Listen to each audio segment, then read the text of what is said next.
નમસ્કાર, હું છું કેતલ અને આપ જોઈ રહ્યા છો CB24. રાજ્ય ચૂંટણી પંચ દ્વારા સ્થાનિક સ્વરાજ્યની ચૂંટણીની જાહેરાત થતાં જ સમગ્ર રાજ્યમાં રાજકીય ચહેલપહેલ વધતી જોવા મળી રહી છે. 26મી એપ્રિલના રોજ મતદાન યોજાનાર છે, જેને લઈ અને તમામ રાજકીય પક્ષોએ તૈયારીઓ તેજ કરી દીધી છે. તો જીતુ વાઘાણીએ આ જાહેરાતને આવકારતા જણાવ્યું છે કે એક સાથે આટલી મોટી ચૂંટણી યોજાશે તે રાજ્ય માટે ઐતિહાસિક ગૌરવ છે. 15 મહાનગરપાલિકા, 82-84 નગરપાલિકા, 34 જિલ્લા પંચાયત અને 260 તાલુકા પંચાયતની સામાન્ય ચૂંટણી તેમજ 11 નગરપાલિકા જે પ્રસંગોપાત ખાલી પડી છે એની કુલ 13 બેઠકોની ચૂંટણી આગામી 26/4/26ના રોજ યોજાવાની છે. લોકશાહીના સ્થાનિક સ્વરાજ્યની ચૂંટણીનું આ સૌથી મોટું પર્વ ની ચૂંટણી પંચે ઘોષણા કરી છે. ભારતીય જનતા પાર્ટી અને સરકાર રાજ્ય ચૂંટણી પંચની ઘોષણાને આવકારે છે. ખૂબ ટૂંકા સમયની અંદર એક સાથે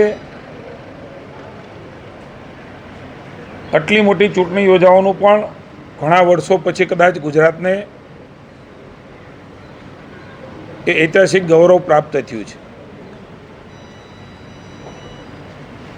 હું એવું માનું છું કે જે પ્રકારે રાજ્ય ચૂંટણી પંચે ઘોષણા કરી છે, આપણે જાણીએ છીએ કે ખૂબ લાંબી ચૂંટણીની તારીખો હોય છે ત્યારે સામાન્ય જનતા, એડમિનિસ્ટ્રેશન, રાજ્યનું વહીવટીતંત્ર, વિકાસ આ બધામાં કંઈક નાનો મોટો વિક્ષેપ આવતો હોય છે.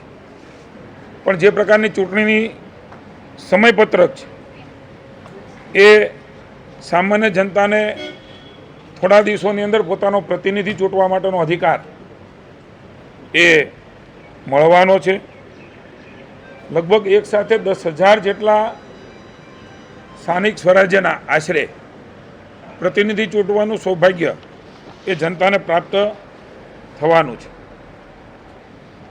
પુનઃ એકવાર હું રાજ્ય ચૂંટણી પંચની આ ઘોષણાને આવકારું છું અને અભિનંદન પણ આપું છું રાજ્યની જનતાને. આવો સૌ સાથે મળીને લોકશાહીનું સૌથી મોટું પર્વ એ ચૂંટણી હોય છે ત્યારે સૌથી વધારે મતદાન કરીને આપણો જનપ્રતિનિધિ આપણા વિસ્તારની નગરપાલિકા કે ગ્રામ્ય જીવન હોય તો જિલ્લા પંચાયત, તાલુકા પંચાયત હોય, આ બધાની અંદર વિકાસની દિશાની અંદર કામ કરતા પ્રતિનિધિઓને આપણે સૌ આ લોકશાહીના પર્વના ભાગીદાર બનીને ચૂંટીને મોકલીએ. તમામ લોકોને મોદી સાહેબના નેતૃત્વમાં ભરોસો છે. સ્વાભાવિક છે, બધાને એમનો લાગણી વ્યક્ત કરવાનો, ટિકિટ માગવાનો અધિકાર છે. પણ ટિકિટની ચયન પ્રક્રિયામાં ભારતીય જનતા પાર્ટી અંદર આગળ આવી ચૂકી છે. ત્યારે ચયન થયા પછી સ્વાભાવિક રીતે કોંગ્રેસની જેમ ભારતીય જનતા પાર્ટીમાં હોતું નથી. કોંગ્રેસમાં એકને ટિકિટ મળે એટલે બીજાને પાડી દેવાની પ્રવૃત્તિઓ એ તમે મેં જોઈ છે. હું એવું માનું છું કે લોકશાહીનો આ સારામાં સારી પ્રક્રિયાઓ છે.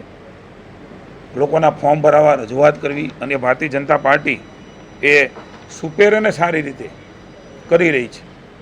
આપે જે વાત કરી એમાં કોંગ્રેસને તો ઉમેદવાર પણ ભૂતકાળમાં મળ્યા નથી. બિનહરીફો ચૂંટણીઓ સ્થાનિક સ્વરાજ્યની થઈ છે. મને એવું લાગે છે કે આ વખતે પણ કોંગ્રેસ હોય કે આપ હોય, બંને વિપક્ષ પાર્ટીઓ જે ભ્રમણા ફેલાવે છે, જૂઠાણા ફેલાવે છે, ખોટું બોલી રહ્યા છે અને જનતાનો મત લેવા નીકળ્યા છે, ત્યારે જનતા એને ઓળખી ગઈ છે. એમને ક્યારેય સ્વીકારવાની નથી. મારી પાસે જે રિપોર્ટ છે એ પ્રમાણે પરાણે ઉમેદવાર ઊભા રાખવા માટે ગોતી રહ્યા છે આ વિપક્ષો. એટલે હારવા માટે ઊભા રહેવા માટેની કોઈ પાર્ટી હોય તો મને એવું લાગે છે કે કોંગ્રેસ અને આપ પાર્ટી છે કે ત્યાં હારવા માટે ઊભા રહેવાનું છે.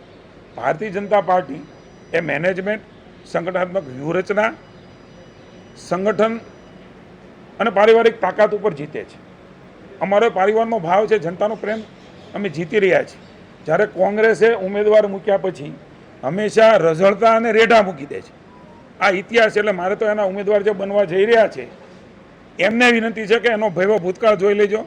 ટિકિટો આવ્યા પછી તમને છૂટા મૂકી દેશે, રઝળતા મૂકી દેશે.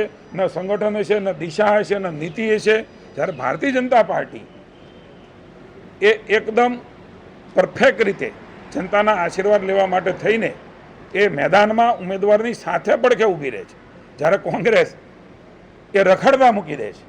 આ તફાવત એ રાજ્યની જનતાએ જોયો છે.